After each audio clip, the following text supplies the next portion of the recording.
First up, Iran's supreme leader Ayatollah Ali Khamenei is leading Friday prayers at the Grand Mosque in central Tehran. These on your screen are live pictures coming in. The supreme leader is also expected to deliver a public sermon that could shed light on the Islamic Republic's plans after a massive missile attack on Israel. Khamenei's rare Friday sermon, a first in almost 5 years, comes 3 days before the one-year anniversary of the Israel-Hamas war in Gaza, triggered by the Iran-backed Palestinian group's October 7th attacks. Khamenei's last led the Friday prayers in January of 2020 after Iran fired missiles at a US Army base in Iraq in response to a strike that killed the revered Revolutionary Guards commander Qasem Soleimani. Now, Khamenei's prayer will follow a commemoration ceremony for Hassan Nasrallah.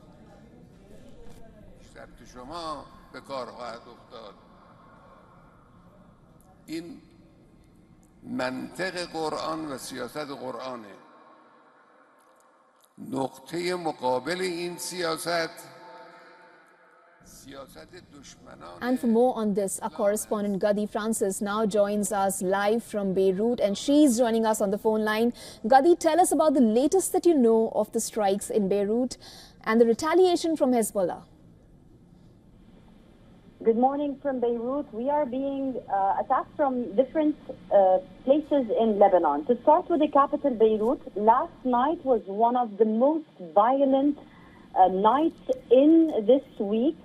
Bombs never stopped. A total residential square was attacked. The Israelis claimed that Hassan Nasrallah, the next leader in line for Hezbollah, is there somewhere under the ground. Nothing has been confirmed by Hezbollah up so far.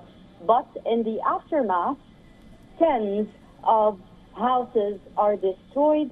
As we all know by now, the Beirut southern suburb is the area where the supporters, the voters, the society that is pro-resistance and Hezbollah live there.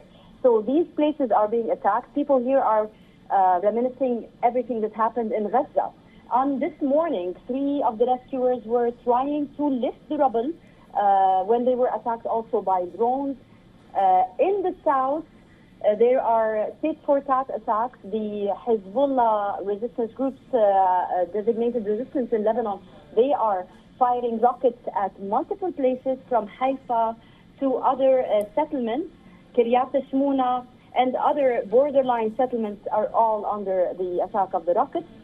And last night there was another trial of ground invasion that resulted in 17 deaths among the Israeli soldiers, as per the Israelis. On another note, this morning, the Ministry of Transport announced that the Israelis striked and totally destroyed the checkpoint called Masna between Lebanon and Syria. Now, this border checkpoint is the main place where the tens of thousands of Lebanese displaced are passing for relief and to get to safety in Syria. This has been considered a very dangerous escalation in further sieging Lebanon and cutting the road to other Arab countries. Gadi, what can you tell us about Ayatollah Ali Khamenei's address? And this is a rare Friday sermon that he's giving. It's the first one in 5 years. What's on the agenda? Yes, it is the first time since 2020 that the Supreme Leader leads the Friday prayers. This is a very deciding time in the history of the Islamic Republic of Iran. It is, as per my sources, it is expected that he would say a speech in Arabic addressing the millions of people that are starting to gather in Tehran, and also the Arab and the Islamic world, quote unquote.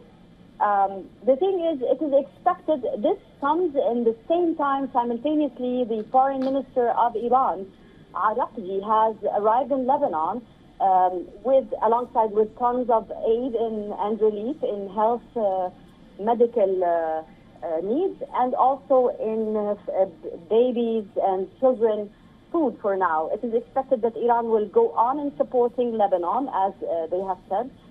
Today, the address will be historical. It will reshape because, in general, the loss of Nasrallah represents the loss of a first row leader, Arab leader in this axis of resistance. I think with the absence of Nasrallah, the supreme leader is expected to address these Arab axis of resistance and to recollect their morale and to tell them Iran is not going to stand silent to see what happened to Gaza happening in Lebanon. And I think it will declare a new era in this war as of today. We are yet to see and to track that speech, and of course we will give you everything new as soon as the Supreme Leader starts his speech.